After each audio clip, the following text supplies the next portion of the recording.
April 8th. Maybe this time we'll actually be able to investigate the Tojiko's murder. I mean, the last couple days were just us kind of the last day actually, I think, or well, yeah, more like the last couple of days were us just kind of brooding over Tojiko's murder, which is understandable.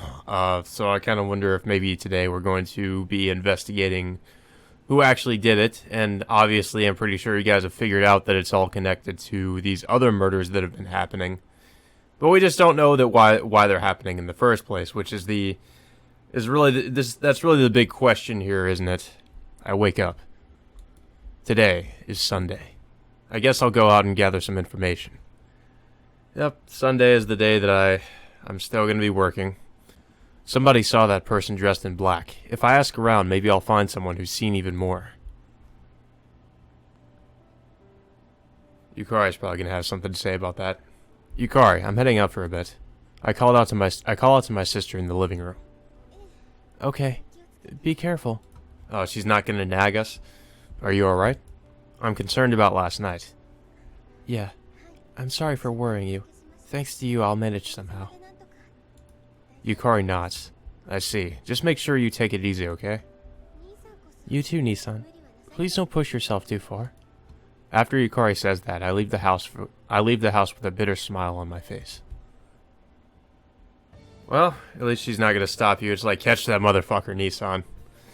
Even in the morning, the vicinity surrounding Kichijoji Station is abuzz with activity. Well, this is Tokyo. I have a photograph of Suzuriko with me. I wonder if I'll dig up any info about the person clothed in black. I can't leave any stone unturned.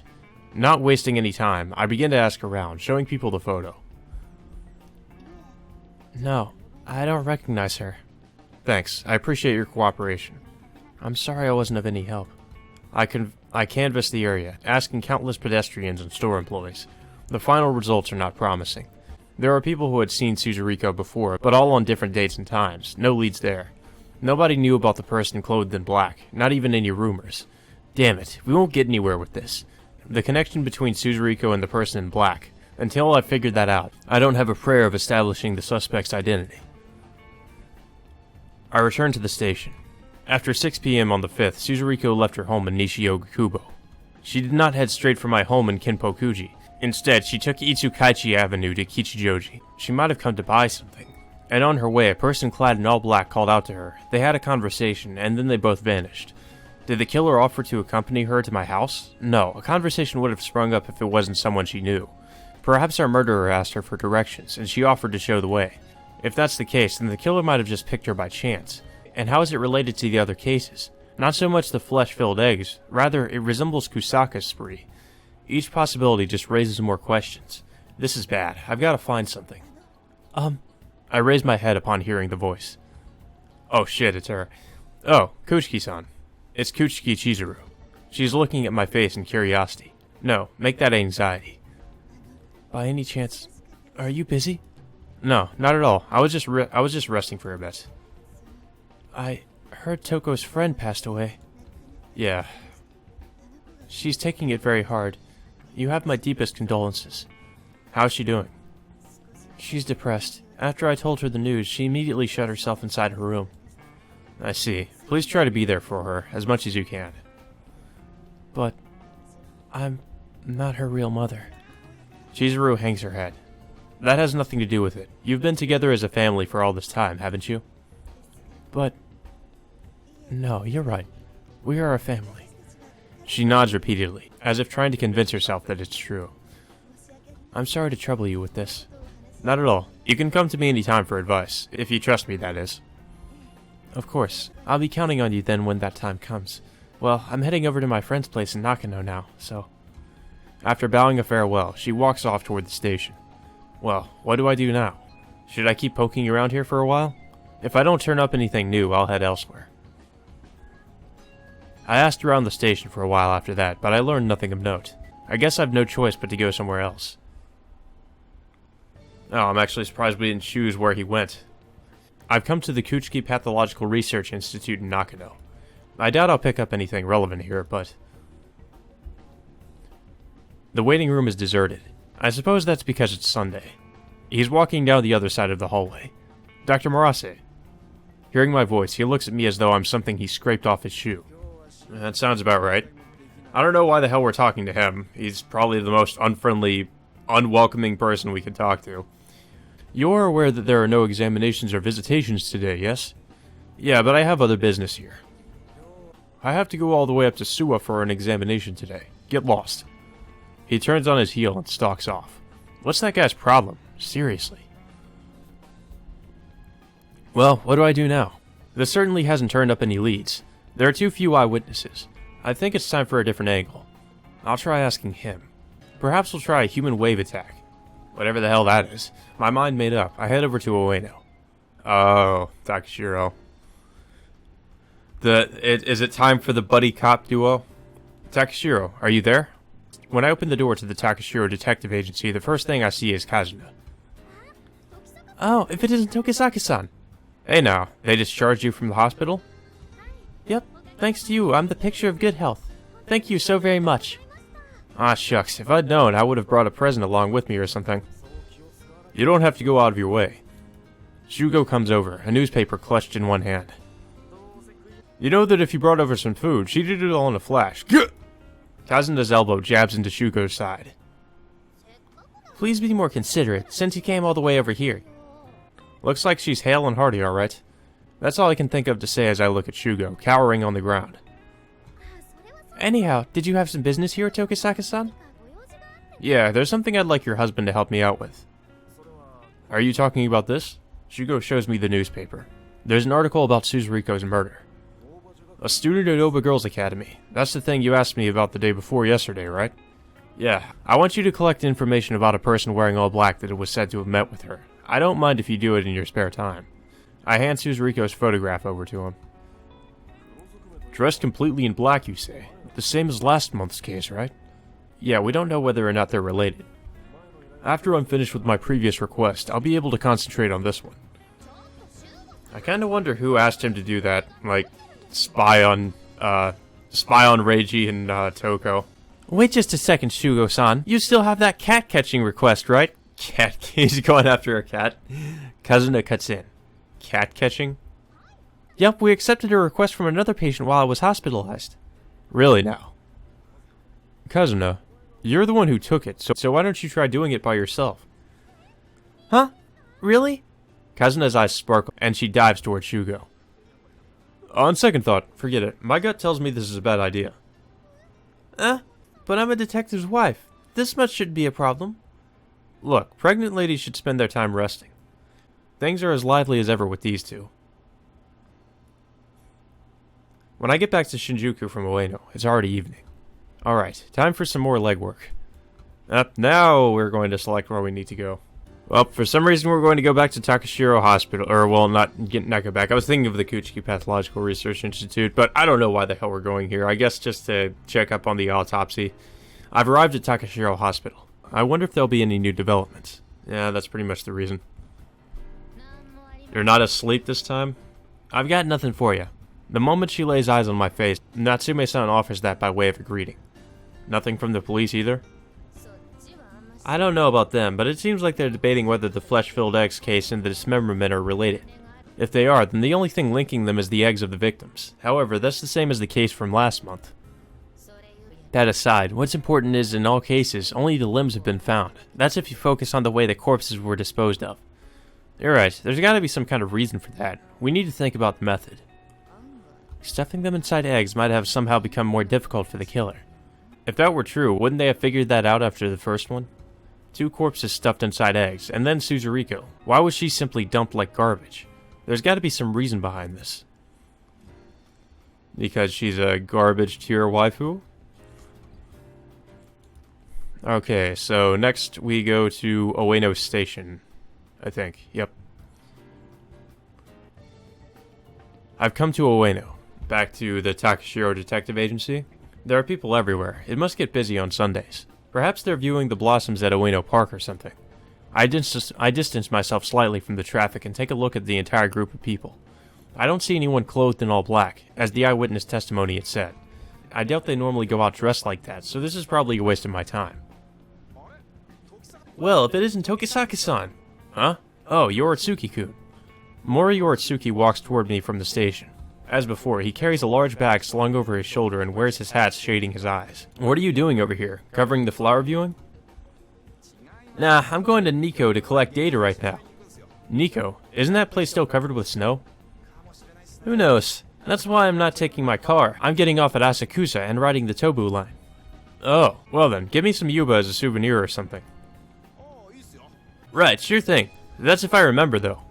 I can already tell he's going to forget. Uh-oh. Well, it's not murder this time. It's, Toko's perspective. What did you say? Toko freezes when she hears the voice from within the infirmary, her hand poised an inch from the doorknob. It sounds like Nurse Akazaki's on the phone with somebody. Toko turns back. She doesn't want to intrude. You're seriously telling me that Kuchiki Toko doesn't have a father? Damn! Plot twist, plot twist.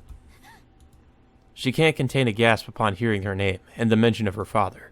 Acting on impulse, she presses her ear to the door. That's right. She only has chromosomes from a single parent. Is it parenthegenesis? I don't know these medical terms, goddammit. That's almost like the Christ child. That is indeed a valuable sample. But what are you going to do now? Heading out? Then what about the matter of the inheritance? Are we continuing with that? Inheritance, huh? So, she might be getting some money out of this, or whatever the hell she's doing. The art tools slung over her shoulder slip down and smack against the door. Has she been noticed? Toko pulls herself away from the door in a panic and runs off. She's soon out of breath. She arrives at a staircase, well out of view of the infirmary, and sits down. Inexorably, the weight of hopelessness settles over her. While she tries to catch her breath, Toko blinks several times in succession. Was she noticed? At the very least, she doesn't hear anyone calling for her to stop. Even if she wanted to check, she can't will her body to move. It hurts. My medicine. She fumbles in her bag and draws out her medication. The feeling of vertigo doesn't abate. After taking a dose of this, the symptoms still won't go away immediately. Even so, she has to do this to calm herself. The sensation of the liquid medicine permeating her body. She lets her eyes close for a while, relaxing. Before she realizes it, Toko is recalling what happened at home today. That man had come to visit while Chizuru was out. Is Kuchiki Chizuru-san it? No, she's not here right now. What business might you have? It's the first time Toko's laid eyes on that elderly man. He's a well-dressed, serious-looking guy. I see. Are you Toko-san? Yes. Really? I knew it. You knew what? No, it's nothing. Pardon me. I'll be back another day. The man left the Kuchiki residence in haste, as though realizing he had said something foolish. I knew it. What did he mean by that? What am I? Wait! By the time she calls out, the man is no longer in sight. What am I? Half in a daze, Toko barely hears the words as she mumbles them. Where is the me that I don't understand? That unknown part of me is stirring somewhere. What am I? The me that exists here. Who on earth am I? I'm afraid. I'm afraid of knowing. I'm afraid of being known. Help me. Toko? Toko appears in the hallway. Toko? I was waiting for you, but you were late, so I came to get you. Really? Toko puts her medicine inside her bag and stands up. At the very least, the vertigo is gone. Are you okay? Yeah, no need to worry, Toko, but I think I'm going to go home for today, since I'm not feeling too great. After saying that, Toko heads toward the entryway. I'll go with you. I'll be fine. Could you let me be alone for a bit? She wants to think things over by herself. It'll take some time for her to get home. That'll be enough to mull things over. Good day, Toko. Well, at least she wasn't caught by Nurse Akazaki. It's kind of strange that she didn't actually go out to investigate that. So, yeah, it seems like Toko is now suspicious of who she really is. Her not having a father is pretty crazy. So, the only thing that I could guess, I mean, at first I was thinking, so what? Does that mean like artificial insemination or something like that? But I don't really know, because I think in that case you still would have, as far as I can tell, like you'd still have the DNA of the father. So I'm not really sure how the hell she was conceived. Yukari, do you have any more photographs of Suzuriko? But then again, that just shows how much I know about any of this stuff. I asked Yukari after dinner. Yes, I do. I gave the last one to Takashiro because I asked him to help in the investigation. If you've got another one you can let me borrow, I'd appreciate it. Please wait a second. Yukari disappears into her room, then promptly returns. Here you are. Thanks. I accept the picture of a smiling Suzuriko. I understand the situation, but please make sure you return it to me. Yeah, I know. I'll have Takashiro return the one I gave him too. We'll never be able to take any more photos with Suzuriko in them. That's just sad. I mean, this visual novel is just all kinds of sad. I turn off the lights and get into my futon. I close my eyes and relax, but no matter how much time passes, I can't fall asleep. I wonder why that is. Why am I so restless? Giving up on sleep, I get out of bed. I put a cigarette in my mouth. The moonlight is dazzling. It's a beautiful night.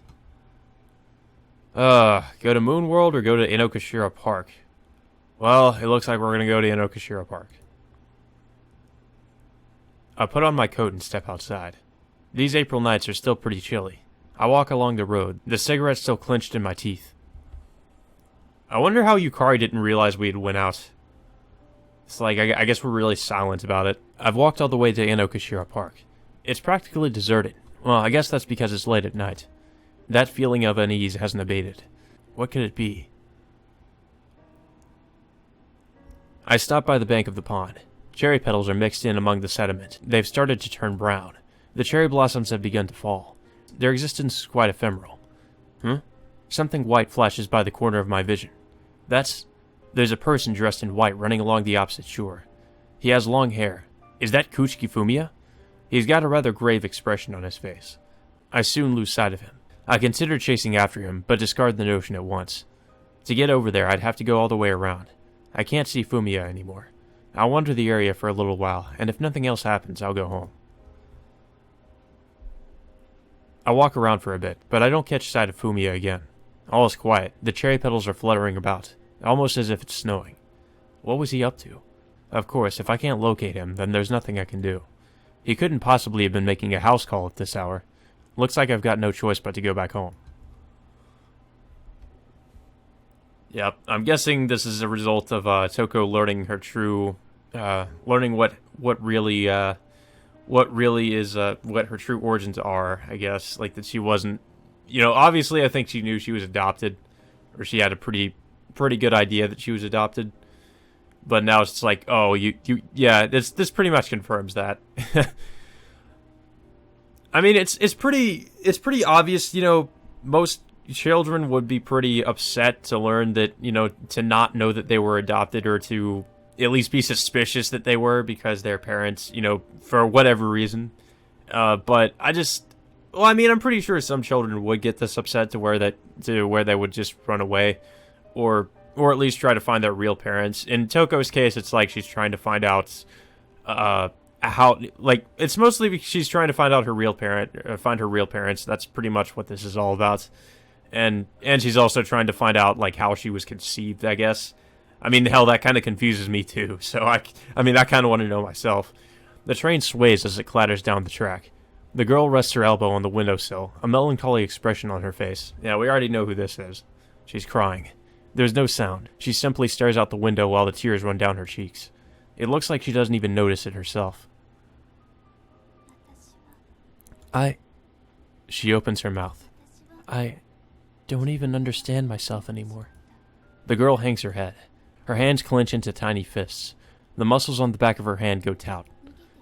I've run away from myself, she mutters, not to anyone in particular. This being called Toko, does it really show who I really am? She wonders aloud. She's all by herself. She has no companion with her. She's just riding this train, all by herself. It's pitch dark outside. Streetlights whip by the window occasionally. Where is she going? Not even she knows. With a sudden jolt, the train begins to decelerate. A jarring noise accompanies the announcement of the station. The girl stands up. And after bowing slightly toward me, she walks off down the aisle. Oh, so that wasn't from her perspective. That was somebody else.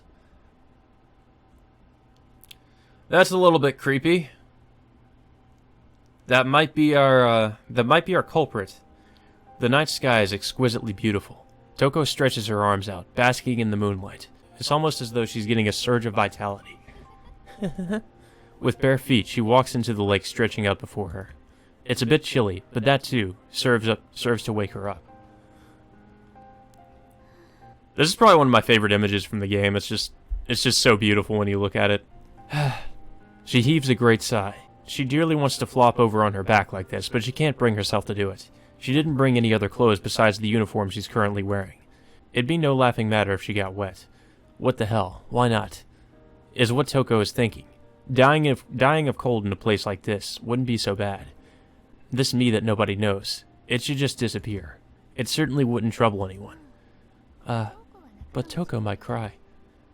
I wonder if like other Toko, like the other Toko is also supposed to be kind of like a symbolic of maybe like her other self or something. I keep thinking that's what the game is getting at with that.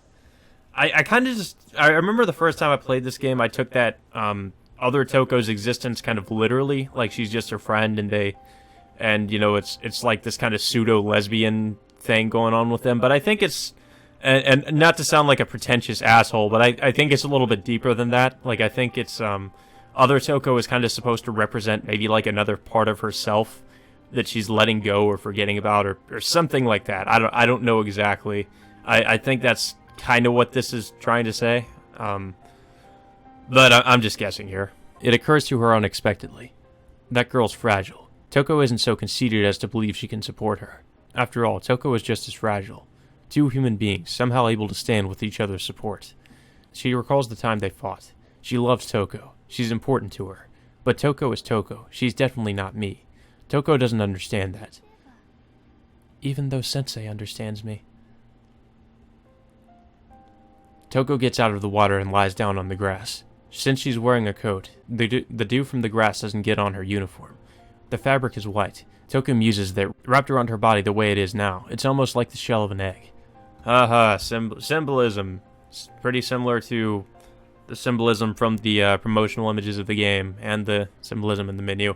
I actually thought that, like, another thing I thought that when I first played this game is that the egg and, like, you know, I still wasn't sure if there were going to be, like, supernatural elements to this game or not.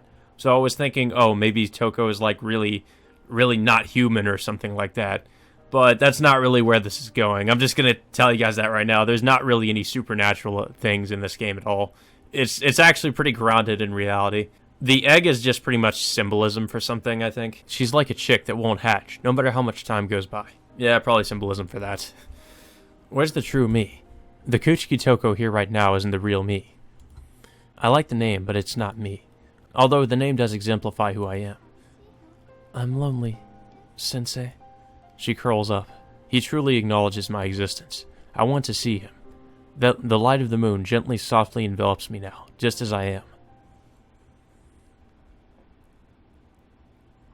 Now, so many little intermissions in this day. April 9th. Nissan, please get up. It's just the same as every other fucking day. She comes to us and she's like, "Get up, Nissan. It's time to wake up." Huh? Is it morning already? My sister's insistent shaking has finally woken me up. Where did you go last night? Oh, she knew. She fucking knew. She knows everything. Just out for a stroll. I sit up and scratch my head. Is that so? Please don't do anything too dangerous. I know. Breakfast's already been prepared in the living room. What will you be doing today? Let's see. I'm going to cast my net a little further out. We haven't yet found any evidence connected to the killer. I asked Takashiro to help me out yesterday, so he might have discovered something. Now that you mention it, I saw Takashiro-san by the academy the other day. He appeared to be investigating something, but... Which means he might have seen something. Yukari, could you tell the vice principal I won't be able to make it to the academy today? Sure, I will. Please be careful. I've come to Ueno Station. There's quite a crowd here, as usual, but it seems a bit smaller today. And in their midst is a man in traditional Japanese garb, standing out like a sore thumb. I only know one guy who'd be caught dead looking like that in this day and age. Yo, Takashiro, on the job? Why the hell does he always wear that, wear the traditional Japanese garb? I've kind of wondered that, like, why the hell doesn't he just wear normal clothes? Yeah, the one you gave me. Takashiro responds after he gets a little closer. Find anything? It looks like there's nothing much around this area. It might be because it's a fair distance from the crime scene. I think it'd be better to search in Shinjuku or Kichijoji. Yeah, you're right. Of course, that also depends on how they get around. If they use the train, then the range gets pretty wide. Come to think of it, there was testimony that they were walking on the opposite side from the station. Assuming it's correct, they must have either traveled on foot or used a car. Well, if it's a car, then that doesn't narrow it down much. The area around Kichijoji, huh? Not just the Cho line in Inokashira Park. There could be in Shofu or Gonba. That's off the radar for us right now. We can only search around the station. Yeah, you're right. I suppose I'll head over there too. Okay, thanks. Nah, no need to thank me. Catch you later. With that, Takashiro heads off toward the station. I guess I'll get a move on too. I've taken the train all the way back to Kichijoji. Delicious aromas waft from the nearby stores. Looks like it'll be lunchtime soon. I suppose I'll head over to Moon World later and eat a light lunch. While mulling that over, I spot Hatsune walking on the other side of the street. Ah, Tokisaka-san. Hey there, Hatsune-kun. Hatsune runs over to me. Going to work? Kyoko asked me to come out and run an errand for her. The cafe's already open, though. I'll stop by there later. Ah, right, Hatsune-kun. Have you seen a person in this area dressed completely in black? Completely in black? We get a lot of customers like that, but... Nah, I don't think that's it. It's more abstract. Perhaps not how they appear on the outside, but rather a mysterious nature. I don't even know what I'm talking about anymore. Yeah, I don't really either. I think you're just going to you're just going to confuse her more than anything. It's pretty hard to explain when I haven't seen the suspect with my own eyes. I kind of understand what you're trying to say. All the customers that come to the cafe are good people, so I don't think any of them would be the person you're searching for. I see. Thanks. No, I'm sorry I wasn't of any help. Hatsune bows. Nah, it's fine. Don't apologize to me. If the culprit were that easy to catch, we wouldn't be having this conversation right now. I'll head over to Moon World after taking a peek at the crime scene. See you later. Okay. I'll be waiting. I part ways with Hatsune and head over to the place where Suzuriko's 4 limbs were dumped. I duck behind the station and head into a section of alley, situated amongst the ruins of the Black Market and the rows of barracks. It's been thoroughly cleaned, probably the neatest it's ever been. I take a minute to offer a silent prayer, then take a look around the area and confirm some things. I can hear the hustle and bustle of the station from here. Right over there is a large road. I can see pedestrians walking along from here, which means it'd be difficult to carry a corpse over here when there are people about. However, once disposed of, it probably wouldn't be easy to find. The alley itself doesn't really have much foot traffic. The corpse was discovered in the evening. If there are people around during the day, then it's likely the pieces were dumped early in the morning. Was it before the train started running? No, even then you'd attract notice just by carrying the limbs. Which means they had a vehicle? They parked the car on the street in front of the station and then quickly dumped the body. It's entirely possible. There's a very good chance that our mysterious man in black never took the train. Since they haven't been spotted in the area, they might own a car. Was that Kuchiki Fumiya darting across the mouth of the alley just now? He was wearing the same grave expression from yesterday. What could it be? I go out to the street, but I've already lost him. I guess I'll stop by their house later. Yeah, I think I would be pretty concerned too. It's like he's been running around since last night. Resolving to deal with Kuchiki another time, I go to Moon World. After all, he probably wouldn't be at home yet if I went straight there. And of course, there's the matter of my empty stomach. Welcome, Tokisaka-san. I've been waiting for you. Hey there, Hatsune-kun. Here I am, as promised. I return Hatsune's peppy greeting and take a seat at the counter. Tokisaka-kun, is the academy on a holiday today? Kyoko asks me as she makes a cup of coffee. Nah, I took the day off because of work. But why do you ask? Look, that girl. Kyoko shifts her line of sight to the inner seats. Huh? I follow her gaze, and who do I see but Mizuhara Toko, sitting motionlessly there all by herself. She hasn't touched her coffee, and the small pot of creamer sits there untouched as well. She's been like that the whole time. Did something happen? I guess she ditched classes. After taking a sip of the coffee Kyoko made for me, I move over to where Mizuhara is sitting. Is something up? Tokisaka-sensei? Mizuhara freezes for a second before looking up at me timidly. What about lectures? She hangs her head.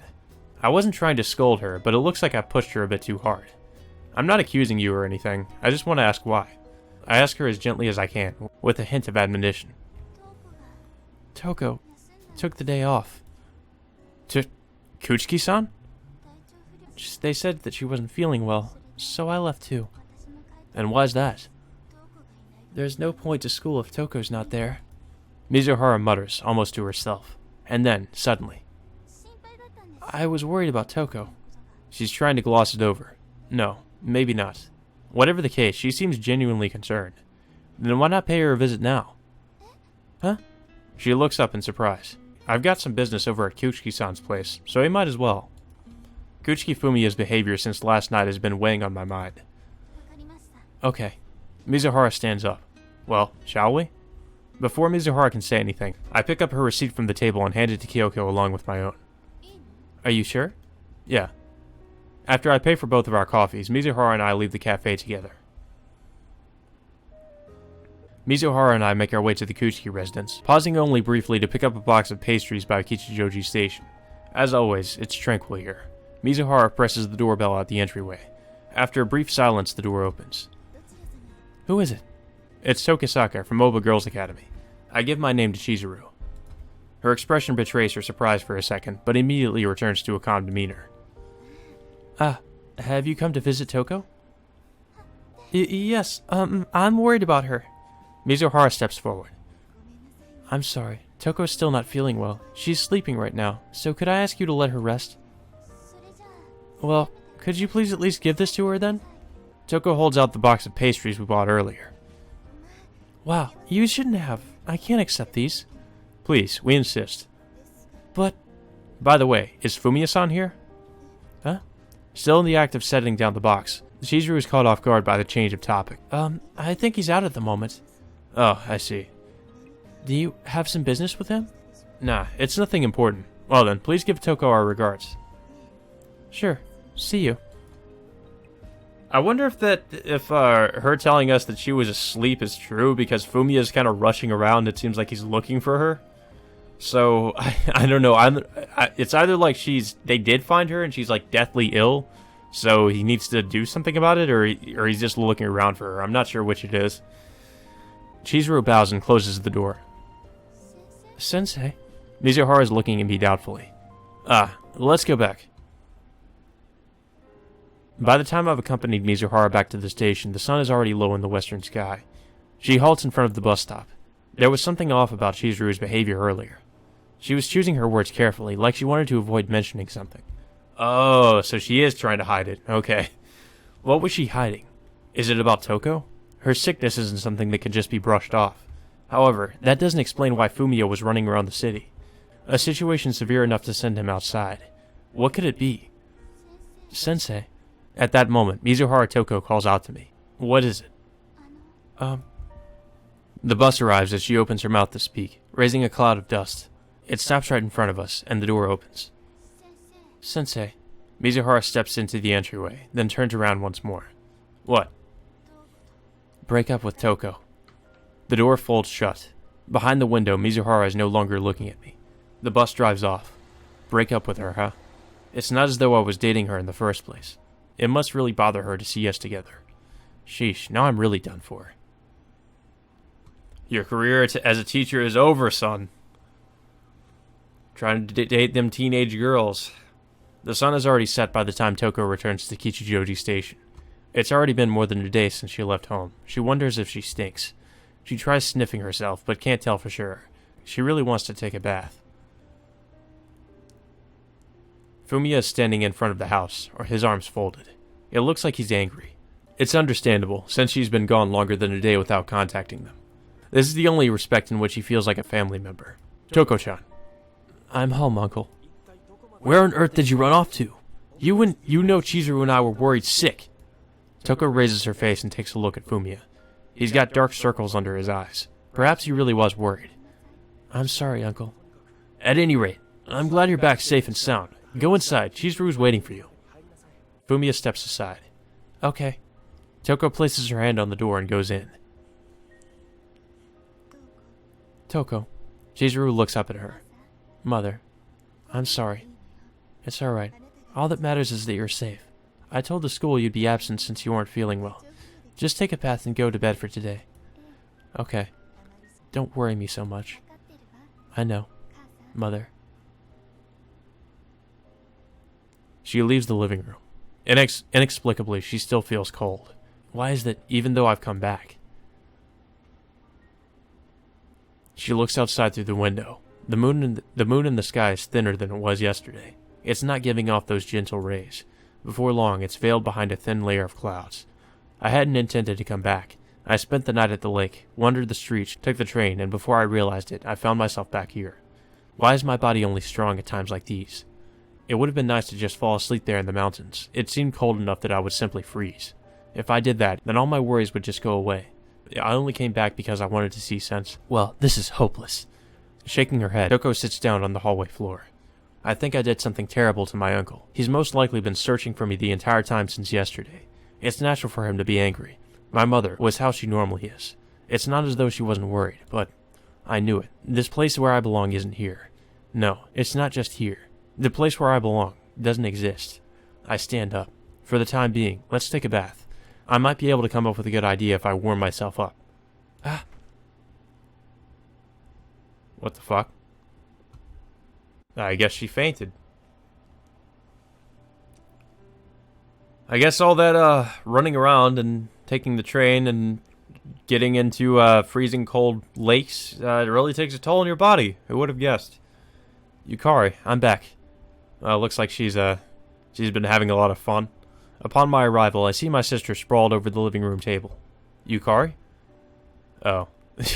When I get closer, I hear her snoring. Good grief, how'd she fall asleep in a place like this? I suppose she's exhausted. She's sleeping peacefully. I guess I'll leave her like this. I'll lay a coat over Yukari's back. Alright. I'm hungry. I'll whip something up from what we have in the kitchen. I make a simple stewed taro dish, then return to the living room to find Yukari looking up at me. Ah, you're up. Nissan? It might not be as tasty as the stuff you make, but I made dinner anyway. You cooked rice and left it there for me, right? Yeah, I'm sorry. After fixing her hair, Yukari readjusts her position in the chair. Tired? Yeah, I suppose. Don't push yourself too hard, okay? You too, Nissan. Please don't overwork yourself. Yeah. We then sit down for dinner. Nissan. What's up? This taro isn't cooked at all. Yukari holds up her slightly chewed taro. Guess we have no choice but to recook this.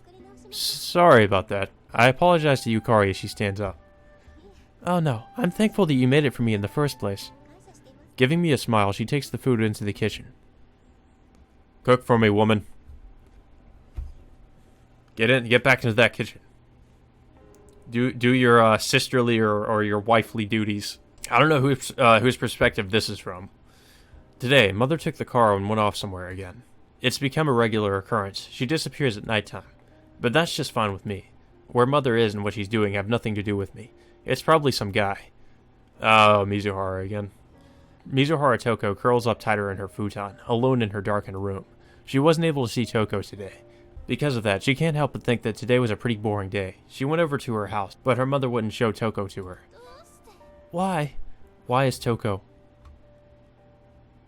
She gets up and goes into the living room. Her mother's work tools are lying on the ground. She produces pigments for paint. It seems that the colors her mother makes are of good quality. They're in high demand. However, she's never seen it bring any profit. They've always been dirt poor. A slight pain runs through the sole of her foot. It looks like she stepped on a small fragment of eggshell. Frowning, she rips out the tiny shards. So I'm kept alive with the money she makes by collecting these things. Oh! Oh! So she has eggshells, does she?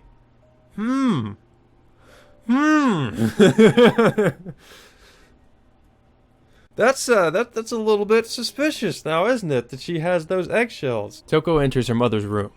It's not like she has any business here. There's probably no money to steal, but for some reason she's curious about that sliding door, just a tiny bit ajar. It's a Spartan room. Aside from her work tools, there's almost nothing inside. There are a number of magazines piled upon her desk. Toko picks up the topmost and looks at it. There's a bookmark stuck halfway in. Upon opening it and taking a look, it seems to be a magazine devoted to short stories. The bookmark's on a page where The Egg of Nianis, a novel, is being serialized. That's also pretty weird, isn't it? She's been reading The Egg of Nianis. She has eggshells. This was the novel that was talked about in the media during the murders that happened last month.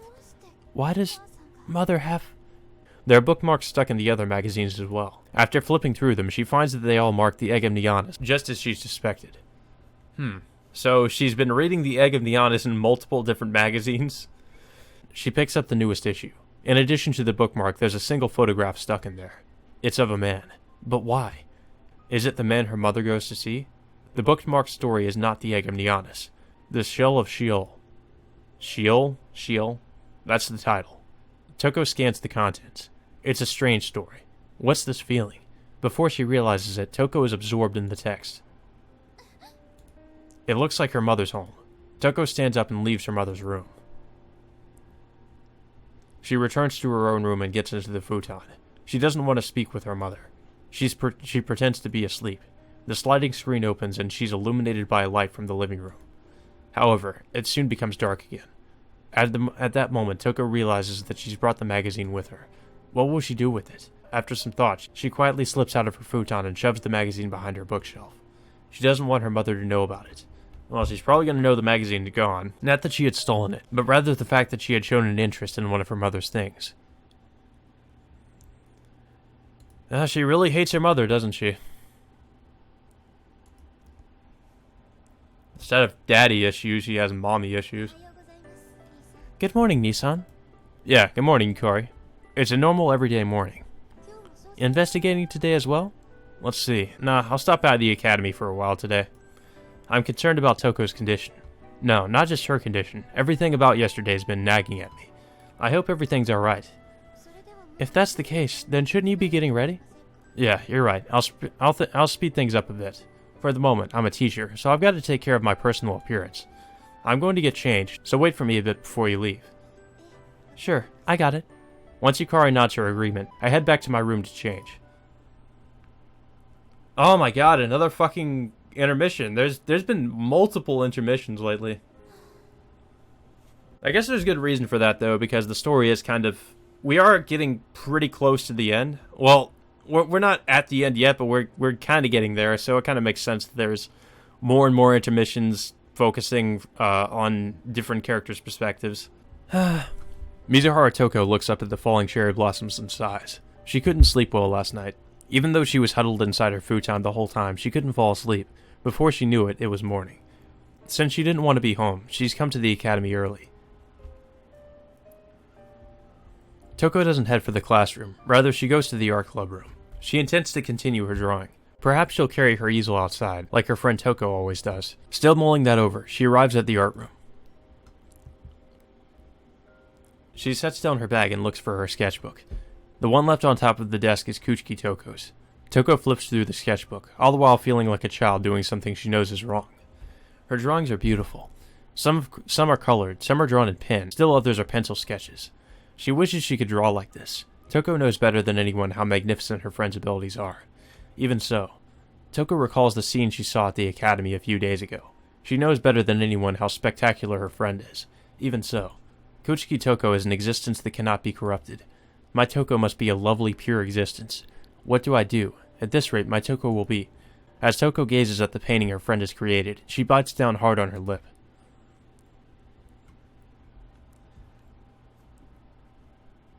Yeah, I mean, if you take all this literally, she's just completely obsessed with Toko in every way. But if you try to look at it from a from a medical standpoint, from a metaphorical standpoint, then it's kind of like she is another part of Toko. Like she's the part of Toko that like doesn't that wants her to remain herself and wants her to like realize what she's doing, etc. And I think that's what the visual novel is trying to say with that. I'm just, like I said before, I'm not entirely sure. This game does have like a lot of symbolism and also a lot of metaphors and stuff. So I'm pretty sure that might be where it's going with it. I arrived at the academy together with Yukari. I hadn't taken in the scenery on the way to school for a while, but without Suzuriko there, it felt pretty lonely. I guess Yukari felt the same way. She walked the hallway with her eyes downcast. When we entered the building, I see Sato Ayamu coming down the hall toward me. Good morning, Tokisaka-senpai. Morning, Sato-san. Good morning, Sensei. Yeah, good morning. Are you resuming your lectures today? Nah, I don't think I've scheduled any. Really, your lectures are pretty fun, so I was looking forward to them. Seriously? Yeah, they're pretty instructive, although none of that material will appear on any exam. That's because all I do is chatter about my hobbies. Please have a little more self-respect, Nissan. Yukari mutters to me in an undertone, looking appalled. How dare you talk about your hobbies? I enter the history prep room and sit down in a chair. Phew. First off, I need to meet with Toko. I had Yukari go over to the classroom and check to see whether or not she was there. Until she comes back, let's think about the case. Oh, it's time for inference. We haven't done this in a long time. From the end of March to the beginning of April, we have the case of the eggs filled with human flesh. And then, the dismemberment cases that claimed Suzuriko's life. The two incidents seem like distinct cases, but perhaps they're related somehow. Let's see. No, they aren't, or yes, they are. Apparently they aren't related. I would go with that too. If I wasn't looking at a guide, I would say, yeah, they're probably not related. I don't see anything in common. In that case, where did I go wrong? It's got to be something that Natsume-san said. Oh, Jesus. See, this is all really intimidating because look at how long this list is. It keeps going and going. Okay, wait a minute. Okay, so how many do we have? We have 60 different pieces of evidence to look through here. Holy shit. That is way too much. Way too much. Okay, so corpse disposal method. Wherever the hell that is. Okay, here we go. Corpse disposal method. They only differ in the way that the corpses were disposed of. Oh, that's it? Damn. Nissan. I'll look up to see Yukari standing at the door. Hey, Yukari. It looks like Kuchiki-san's here today. However, she went straight to the infirmary. Apparently, she's not feeling well again. As usual. I see. Because of her condition, it might be better for them to let her go home early. You're really worried about Kuchiki-san, huh? I'm really suspicious of that, Nissan. What are you doing with Kuchiki, or, with Toko? Well, kinda. I give a vague reply to Yukari's pointed question. Well, whatever you do with whomever, and wherever it happens, is none of my business, Nissan. Well, it's still pretty fucking creepy. A positively scathing reply. I'm gonna take a wild guess and say the cat's out of the bag here. Well then, I have classes, so if you'll excuse me. Somebody's jealous. Somebody's jealous. Grinning, Yukari bows and takes her leave. Good grief. I guess I'll go check up on Toko in the infirmary. I knock lightly on the door and wait. Come on in. The door's open. Pardon me. Oh, Tokisaka-sensei. Did you come to check up on Toko? Oh yeah, I see her over there. Nene wears a rather wicked smile on her face. It looks like she's sleeping, huh? Yeah, it's her anemia. It looks like she's brought her medication along with her, but I'm not sure if she's conscious. Nene crosses her arms. I take a peek toward the bed. Toko's lying down. I guess I won't be able to ask her any questions. I think it'd be best if she got a thorough checkup at the hospital. I suppose you're right about that. The Kuchiki family is a family of doctors, so they're probably pretty reliable in that respect. I'll come over to check on her later. See you. Sure. I leave the infirmary. I suppose I have no choice but to coop myself up in the prep room for a while. Intermission number 2. How many intermissions are there going to be today? Toko dashes out into the hallway when recess begins. There's a rule stating that you can't run in the hallways, so she heads toward the infirmary at a brisk pace so as not to violate it. Toko. Mizuhara Toko falls silent, realizing that Toko's sleeping. It looks like she didn't wake up. Toko gently strokes her friend's cheek. Toko twitches slightly, stirring. And from that small motion, Mizuhara Toko is seized by a sudden euphoria that leaves her unable to speak. That beautiful Toko. That cute Toko. Yep, Toko needs to say just like this. Jesus fuck. You'd think that she's a serial killer by the way she fucking talks about her. That's fucking creepy. Sensei's not around. Now's her only chance. Toko reaches her hand into her friend's bag, left beside the bed. It's because she has something like this. Because she has something like this, Toko's become hopeless. I must protect Toko. Oh god, don't tell me it's her fucking medicine. Is she really taking her medicine from her? God damn it. Ugh. Why? You're a fucking idiot. Oh, I care about Toko, but I'm going to take away her medication. She must not rely on those filthy men. This is most likely something that man gave to her. This thing. What the hell did she take? I don't know if it's... I don't think it's her medicine, because I don't think he gave her any medicine. Maybe it's money? I don't think so, though. Toko returns to her classroom. After taking care not to be seen by anyone, she throws it away in the wastebasket. This is for the best. With this, Toko will become my Toko. Okay then, you crazy bitch. That girl apparently lives in a fucking Yuri fantasy world.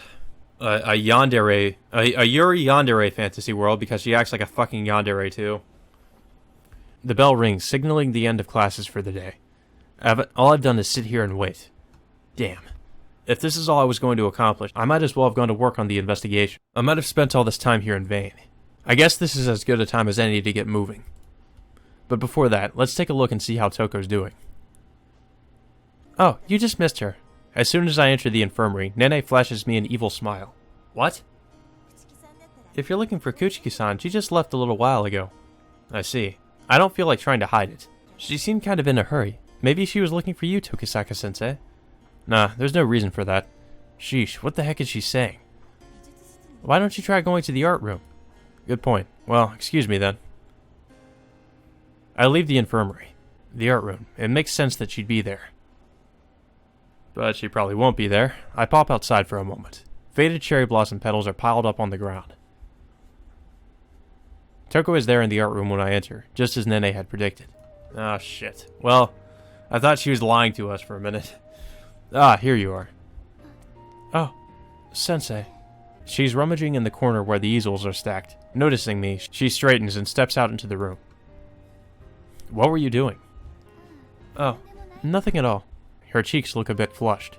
She's also covered with a faint sheen of sweat. Were you looking for something? No, it's fine.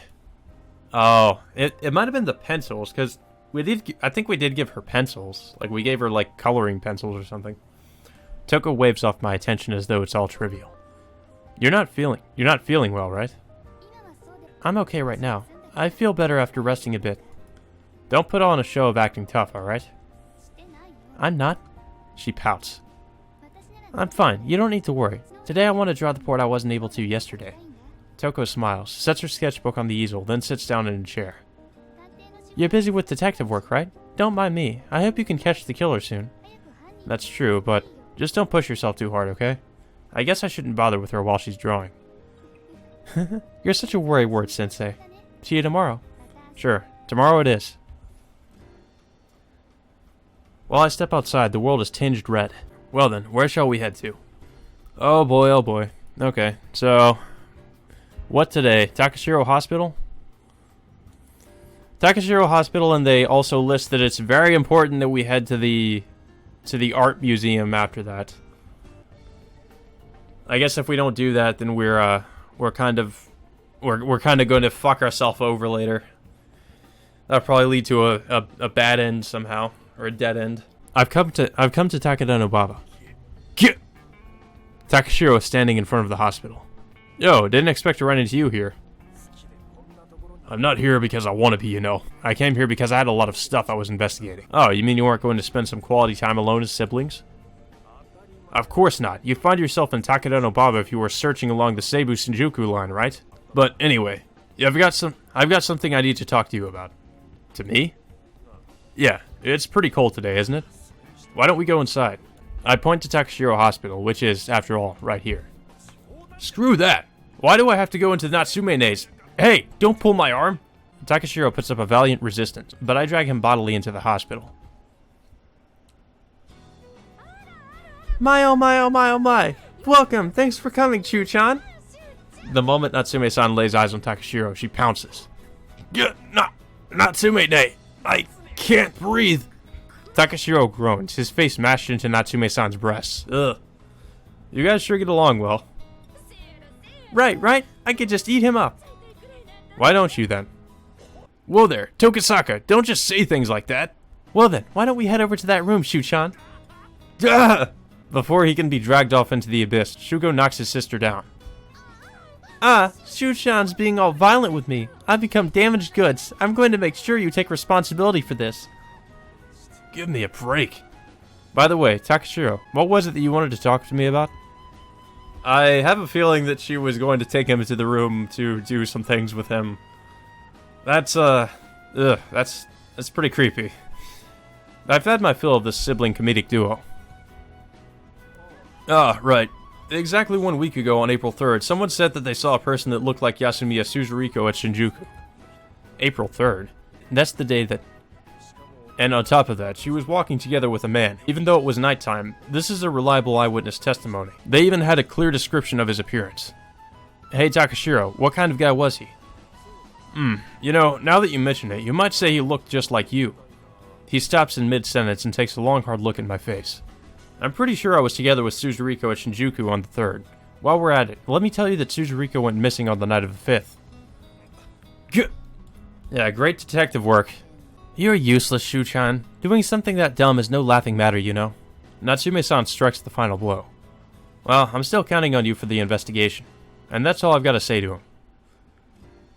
Oh, Jesus. Okay. Well, to the Tokyo Metropolitan Art Museum. I've taken the train to Ueno. On a Monday afternoon, the foot traffic here is intense. I spot a familiar face while looking through the crush of bodies in front of the museum. Stella. Reiji. Stella looks at me and cocks her head. Taking a break? Yep, but I gotta get going. Oh, okay. After taking a few steps, she turns back toward me. Reiji. What's up? Cheer up. With that, Stella bows, then heads back inside the museum. Cheer up, huh? Do I really look that depressed? Something on the ground catches my eye. Some kind of item is lying where Stella was standing. This is... I pick it up. It's a pendant. I assume it belongs to Stella. I look up, hoping to catch sight of her. She's already gone inside the museum. I head to the entrance, but they appear to be closed today. It seems I won't be able to get inside. I'll just have to hand it over to her the next time we meet. Oh, so that's why it's important. We get that pendant. I'm guessing it's going to be important for the investigation. Toko sits down in a chair and lets out a slow breath. I can't find it. I can't find my medicine. Oh, she did take her medicine. What a fucking bitch. Jesus Christ, that's... I mean, if it was just some... If she was just gonna be a fucking... you know, she could have just taken something that Reiji had given her, like, I don't know, like, maybe just a fucking... some other item that isn't medicine that she kind of needs to survive. Like, what a bitch. Jesus. I can't get over that. That's... Oh my god.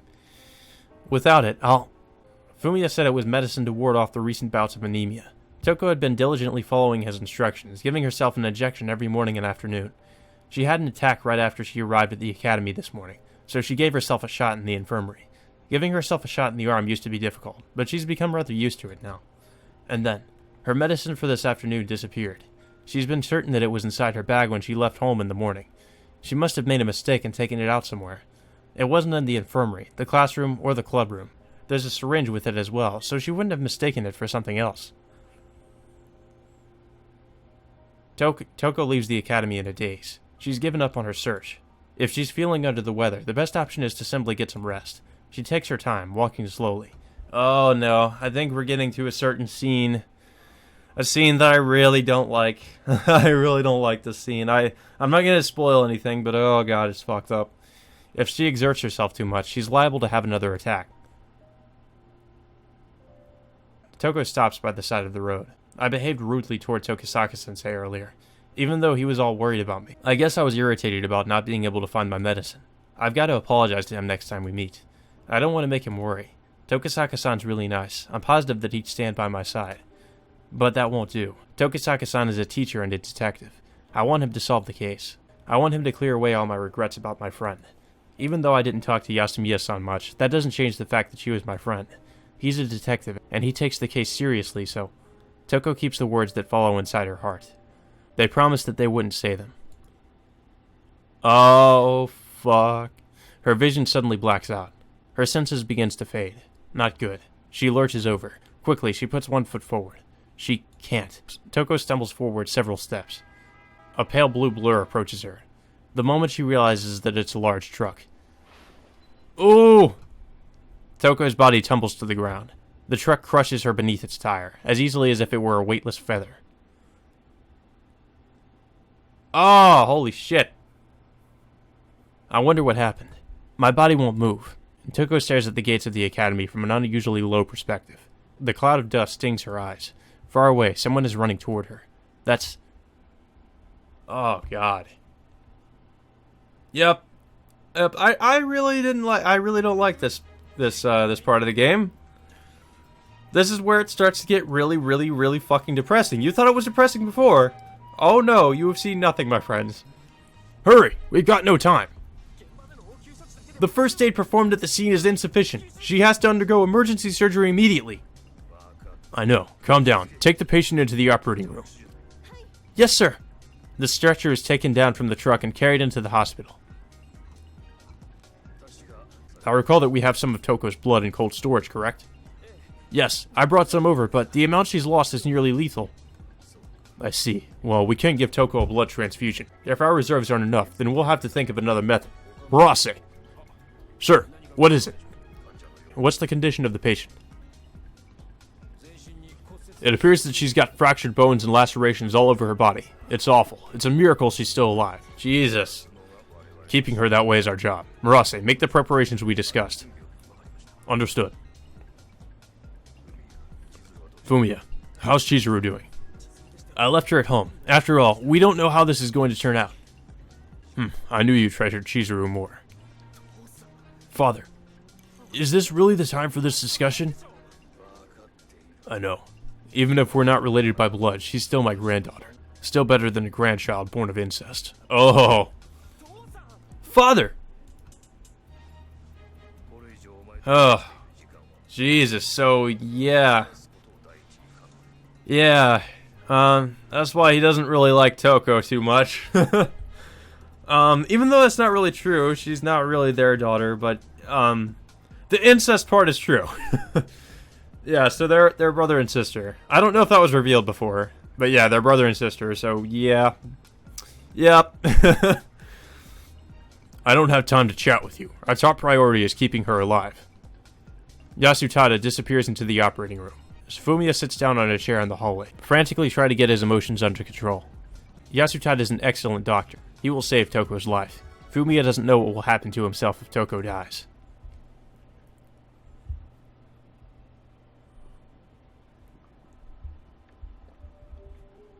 Oh god. Toko's perspective again, I guess? The regular, periodic sound of a machine. The sound of air going in and out. A multitude of tubes are connected to her. Red ones, yellow ones, clear ones. The stench of antiseptics. The faint scent of ammonia. It looks like she's awake, but she still hasn't opened her eyes. Ooh. Toko is in a white room. She's lying down. Her entire body is wrapped in bandages. A bunch of doctors came in to check on her condition earlier. They carried in various machines. The room got pretty cramped. Toko turns her blank eyes toward the ceiling.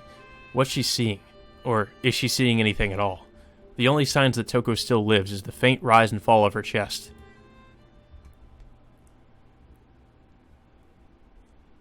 Intermission, intermission, intermission.